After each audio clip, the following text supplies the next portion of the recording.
Welcome to day 2 of the Pac-Man project. So yesterday's video we went through and recreated each of the graphics painstakingly.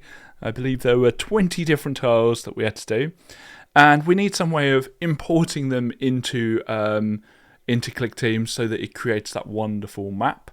And the way we're going to do it is by using Excel. We're just going to be using Excel. The problem with Excel is, and it's true for all of Microsoft products, is they put so much stuff in the file. So basically an Excel or Word file is a zipped file, and that zip has all sorts of other junk in it. So when we save our Excel file, we'll need to save it as something called a CSV. CSV stands for comma separated values. It basically means it doesn't have any of that rubbish. It just has the things that we put into the spreadsheet in a long list separated by commas. Simple as that.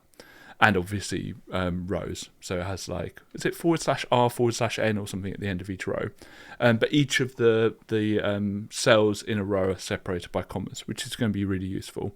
So I'm going to start by opening Excel, and you'll get this doom and gloom, possible data loss, because I've saved this already as Pac-Man map.csv.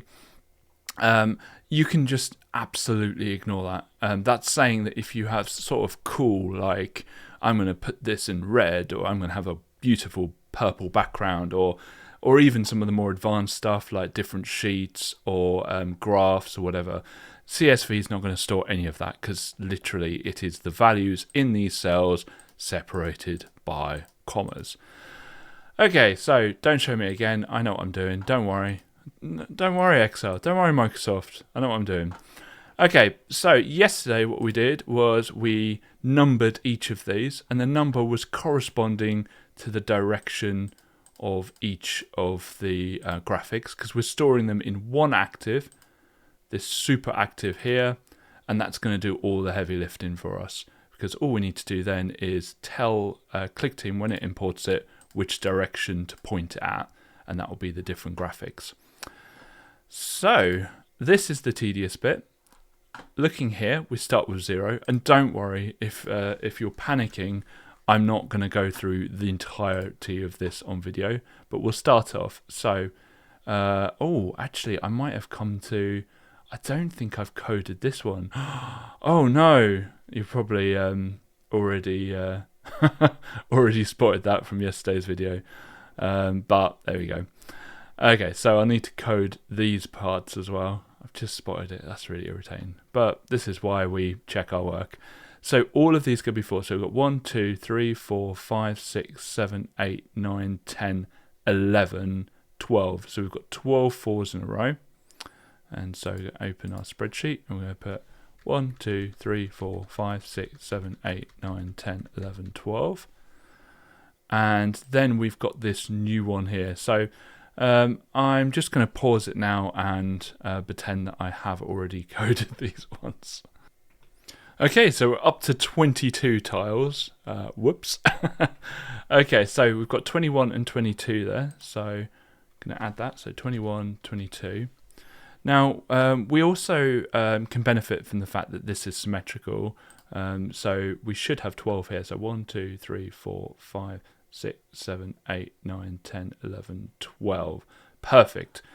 So all I need to do is just copy these ones that I've done already, paste it in, simple. And then I'm just going to go along. So the next one is 1. I'm just going to go along filling all of these in. The only thing I want to point out before I pause it, so you don't have to watch me do the boring bits, is we've got this mystery one here. Now, what I'm going to do for this mystery one, you might remember that there are 32 different directions, obviously labelled 0 to 31.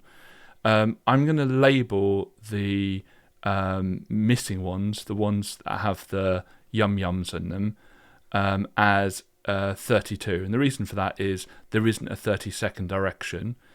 So if I've missed any other graphics, say if I labelled it 23, it would mean that I couldn't use that missing graphic there in case, say, if I've missed, how many left? 1, 2, 3, 4, 5, 6, 7, 8, 9.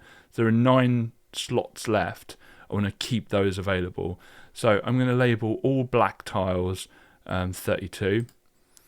So all black tiles will just be 32 because that is the point at which I can't use the graphics anyway.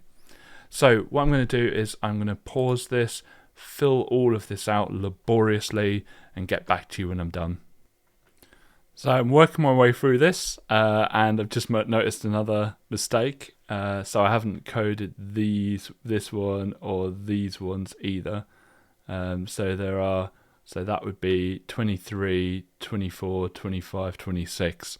So we're getting there. Okay, so I haven't quite finished yet, but I just wanted to show this. So it's actually it's been a lot easier to code this without doing the paths that Pac-Man can walk. I've also introduced this 33, which is the black areas. If I just bring it back, it's the black areas of the map. Sorry, these bits here where Pac-Man can't walk, and it's quite important that we figure out where Pac-Man can walk, because each of those will have a little piece of food on it. Apart from, I think, these two here, so we'll have to probably create another number for these 2 squares here, which Pac-Man can walk on, but they do not have food on them. Or we just program it to remove the food at the start of the game, presumably. But just showing you the progress I'm making. It was actually much harder doing the top bit here than it has been to do this part here without the route that Pac-Man walks, because you can kind of visualize the map a bit easier. Anyway, I'll pause it again and I'll quickly finish. Okay, so I think I've finished, and yeah, it's been a painstaking activity, and it's the kind of things that I'm hoping ChatGPT can help with in the future, and I have used that for coding before. It's a really great tool. But you can see here that that the map has been completed, but I've already seen a couple of errors, like this 66 here, which is just going to creep in. I've done it. I think whenever you do this, always assume that you've made a mistake. I will have no doubt made an error here somewhere, and you'll probably scream at the screen going, "Why is that there?" Da, da, da. Fine. When we load this into Clickteam, which we're going to do now, we will see those errors pretty much straight away. So let's go ahead and do it. Let's see how close I've been. I will be amazed if it's anywhere near. So I'm going to pause it and just try and make sure that the file's all right, and I'll see you in a second in Clickteam.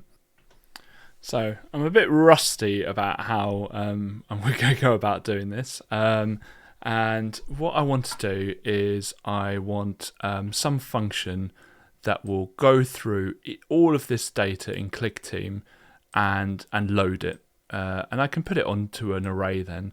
The problem with Clickteam, and again, please correct me if I'm wrong on this, but the array object, which is a fantastic object, if I just load it, it's a great object, but it stores things in a kind of weird binary way, and it can't load a CSV onto it, which is really irritating. But something you can get in Clickteam is the string parser, which is my best friend in the whole wide world. What I would do without string parser, I have no idea. What the string parser does is you can tell the string parser, look for this thing and chop strings up based on this thing. And that gives us so much power when it comes to all sorts of data imports. And it will load in from the internet or from a local file. This tool is amazing. If you don't have string parser, get it now. So when you go in, if you don't have it, you can go to the manager, and you can see that actually I didn't have it, so I've just downloaded it before doing this tutorial, because I've got a brand new PC, not any other reason. And yeah, so string parser, I think it's string parser 2 technically, which is why there's a 2 there, which makes it even better. So we're going to go into our editor, and we're going to say, right, at the start, and only at the start, we want to import the file that we've got. So I'm going to say set source. Oh, I'm going to go to file, sorry, and load from file. I'm just going to paste in the address here. And this is just the address of the file. Yours will be obviously different to mine. And that's loaded it in. Now, if I run this, you will notice that it doesn't do anything. And that's one of the issues with string parser, is it literally has no graphical side of it, which is kind of irritating sometimes. I do wonder actually if I can go into it using the, wherever the thing is, here we are. I wonder if I could add a watcher to the string parser. I don't know whether you can. I don't know whether it will show anything. Yeah, see, it just says where the icon is. It doesn't really give you any other details. But something we can do to remedy that is we can actually just add a string to our application. And I don't know whether it matters, but I'm just going to make this big. And what I can then do is load the string parser stuff into this string. So I'm going to say change alterable string, and I'm just going to get the string from the string parser, check it's loaded correctly. And you can see there that it's loaded nicely. I'm just going to get rid of this. There we go. So it's loaded nicely, which is great. So we don't need to worry that we're wasting our time with it. So what I want to do, I say so a lot. First thing I want to do is I want to get a line, and I want to get this first line here. So I want to split this string up first of all by the lines, and that might seem impossible, but actually it's quite straightforward. We are going to do list tokening, delimiters, add delimiter, and this is the key to string parsing, is to add a delimiter. The delimiter's the bit we're cut off, and when we remove it, it's gone. So don't be expecting it to sit around in the string. So when we remove the new line, which we're going to do now, there will not be a new line left. They will be removed. So set delimiter, and we're not actually going to do this as a string. Different programs work with new lines in different way. And the way Clickteam does it is with new line, like that. Click OK. And, oh, what have I done? Set delimiter, what have I done? Oh, have I done something weird? Let's try that again. I probably did set at or something. Set delimiter. Add delimiter. I'm an idiot. Add delimiter, my bad. So ignore what I've said before about set delimiter. No, it's add delimiter. See, I'm very rusty on this. Basically, set delimiter allows you to edit a delimiter you've already set. Add delimiter creates a new one. And we're only going to create one delimiter with this string parser. So now what this has done, again, you won't see it, it's chopped it all up. So we want to be able to see it. So I'm going to get rid of this, and I'm going to say, right, get the so substrings, where is it? List tokening, there we are. And get element, where is it? Get element, right there. And I'm just going to get the first line, and I think it's zero based. We'll see in a sec. Now be careful with this, because this actually is happening, if I double click on it, straight after it's loaded. So we want to move the add delimiter up so that that happens first, and then we can read it. So hopefully it's not zero based. There we go. See, this is why we always test stuff. So it's one based, is it? Let's have a look. It is one based. Let's load our file. So 0, 4 and then to 1, and it's 0, 4 and then to 1. Ah, interesting. So it's one based. I wonder if there's somewhere you can change that. It would be useful if it's zero based. Let's have a look. Sometimes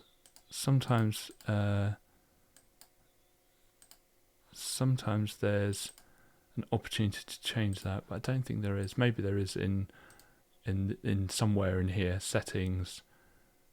Maybe not. Okay, so we just need to remember that that's one based. Okay, now, as always with these things, when we have a situation when we're going through something, that is where loops come in. So we're going to do no different to what we normally do.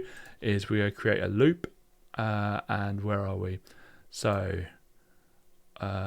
what is it? On loop? No. Helps if I click the right thing. So fast loops, start loop. Now we're going to go through the, is it the Y's, aren't we? Yeah, that will be the Y. So I'm going to call this the Y because these are each of the rows. In fact, I could just call it row because it will be row 1, row 2, row 3. Let's do row. And we're going to do this the amount of thingy-bobs we find. So list tokening, and we want the number of elements. So get number of elements. And then we're going to say on loop. So on loop row.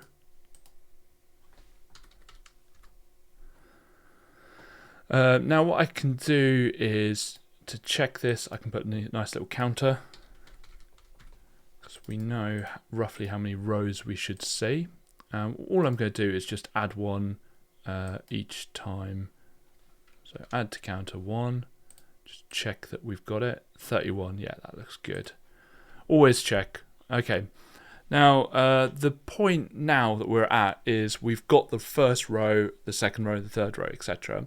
And we need to chop it up by something different. Now, I want to leave that string parser as it is because that's just doing the rows, and that's my row string parser. And I want to create another separate string parser to worry about the columns. I wonder if you could probably do it all in one. It's just not worth the hassle for me. So we're going to use another string parser. Bop. And this is going to be my column 1. And so we need to first of all set the source string. And we're going to set it as the current element. So we're going to say get element, and we're just going to use that loop index. Again, with string parser, you probably could loop through them. And the problem is that the loop index will be 0 based, but we know the string parser is 1 based, so we're going to have to add 1 to it. And what I'm going to do, I'm wondering how I can. Okay, so we're going to first of all add a delimiter, and this time it's going to be a comma, so we can go through each element in the row. And we're going to do the loop again. This time I'm going to call it col because it's the column, and it's going to be for the string parser 2. So I'm just going to change it to col. You notice that I'm actually just copy and pasting a lot of the code we've done before. It's a lot easier doing it that way. And then I might as well just actually use this again. And I'm going to add it to the string. So I'm going to have the string, where are we? Ultrable string. And I'm going to put a comma, and I'm going to put the output from the string parser 2 for the column. But I'm also going to do this, I'm also going to add the new lines as well.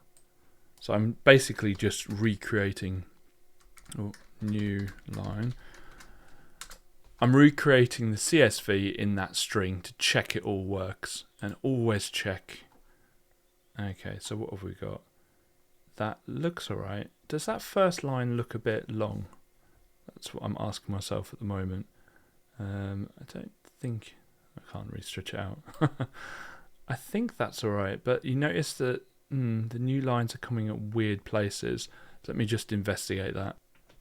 And obviously I've forgotten that I've used the string already. So let's just run it again.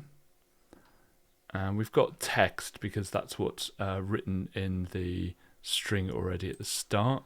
So we could get rid of that. We'll just change it for 3 lines or something. Or actually, what we could do, let's undo that. We just clear the string at the start. Let's change ultrable string to nothing, and just make sure that's at the top, so that happens straight away. Okay, so you notice there's commas there because we've added a comma before each one, and obviously it's going to add a comma before the first one.